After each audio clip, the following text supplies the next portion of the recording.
Hey guys, what's up? Vincent ADK here. Today I have a little bit of Dead by Daylight news for you. Pretty much I'm going over the developer updates, those two parts they released. I will also put the link in the description and I will make it quick, don't worry. I will read certain parts but not everything, so let's get right into it. The first thing they talked about were those huge patch sizes. I think you already know where this goes. They are planning on optimize the process. Basically, the game is split up into small chunks, and that's the reason why it takes so long at the moment. As an example for Steam, they will compress the files even more, starting with the mid-chapter update. This should make the patch process about 50% faster and decrease the amount of disk space around 18 gigabytes, which is pretty huge in my opinion. They are also planning in a future update to restructuring those chunks. This will affect all platforms then, and it should make it 200% faster. We will see what that means in terms of speed then.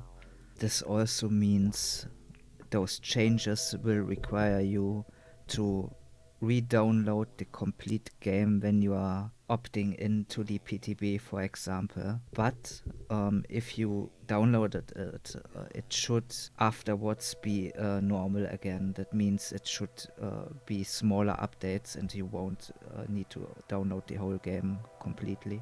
The second thing they talked about were the matchmaking optimization plans they have. For new players, they noticed they will get placed with other more experienced opponents. To remedy this, they will just lower the default rating of those newly arrived players, so that won't happen again. Then they talked about a few other things. For example, they want to improve the backfill. That means if you are in a lobby and someone leaves, at the moment the system wants to find a replacement quick, but it can lead to problems like, for example, that someone who isn't in your skill bracket will get put into it so you can play faster, but they will improve this or want to improve this so it's more fair and balanced. They also want to treat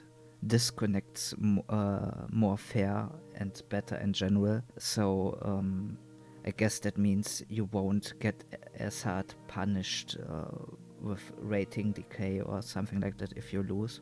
Another big thing they want to change is if you take breaks. For example, you take a break playing Dead by Daylight for 2 weeks or 1 week. They want to implement it like that you won't get matched to the rating you had before. So basically it's kinda like a decay then, so it's not as frustrating if you had a break and you will face suddenly much stronger opponents than you are currently are.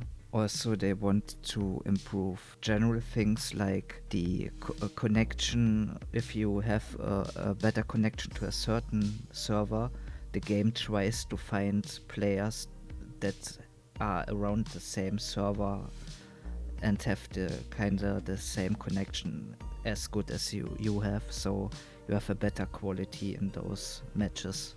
They also talked about survival friends groups.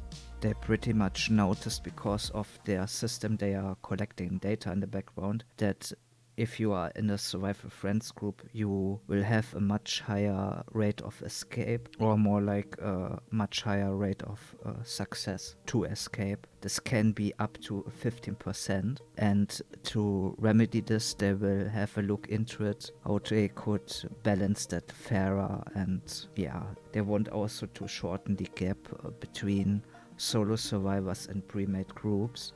And what they mean is they are thinking and planning of giving solo survivors more information what their teammates are doing through their UI and HUD. Another thing they are thinking about experimenting with is a new beta tab. This will be for all platforms. It's kinda like a PTB, but the special thing here is, I guess they want to use that for smaller changes to test them, and you can give them feedback and stuff like that.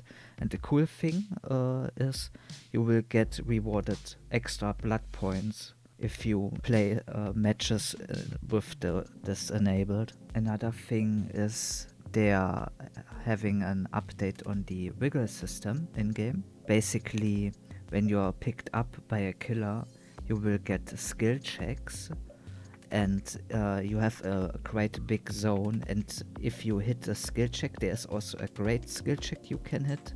I think you wiggle a little bit faster then, and how it goes is you hit the skill check, and the skill check window is always open, and it will go from left to right. So you hit on the right skill check, then it flips to the left, and so on. I think they will want to make it a bit more accessible this way, because there is a lot of strain if you wiggle normally, especially if you're using a controller. There's a lot of wear and tear if you wiggle with a stick, then I think you can imagine that. Another accessibility thing they are planning to do is toggle interactions. Like, for example, you are working on a generator and you have to hold the button so you can work on the generator, but with this you can just press it once, and if you want to stop working on this generator, you need to press the button again. They want also to put an option in that you can cancel interactions by sprinting. That's to make it more accessible. I think this is pretty cool. Another thing they want to change a bit is the grade rewards. They are collecting data, of course, to look how people are doing and if it's good enough with those rewards. And they are thinking of giving more rewards out. This will change with the February 13th grade reset. Another huge change which is coming is about those Leatherface masks, and basically they are removing those masks because there were a lot of Leatherface players who would put, for example, a Claudette mask on and would harass Claudettes in-game and stuff like that. And the developers don't want this, of course, and that's why they will remove it completely, so this won't happen again in that fashion. And I want to encourage you to play a little bit of Leatherface yourself, because with the mid-chapter update, you will get rewarded 6,000 iridescent shards if you played Boba, that is. So play some Boba, you will get 6,000 shards then when the update releases. They are reworking also some killer add-ons. I won't go into detail. Like I said in the beginning, I will have the link in the description so you can look for yourself. Of course, they are planning on updating some survivor perks as well. A big one is Boil Over. I will just read it to you. The effects of wiggling have been increased to 50, 75, 100% depending on your perk ranking. The aura blocking range of nearby hooks has been increased to a nice round 16 meters. Additionally, Boil Over now has a new effect. If the killer drops from a height while carrying you, you will instantly get a 25% wiggle progress bonus. That's a huge one. We will see if this goes live then. Yeah, this is basically it for now. Sorry for the low energy, I don't know what it is, but I'm not feeling too well, but it is what it is.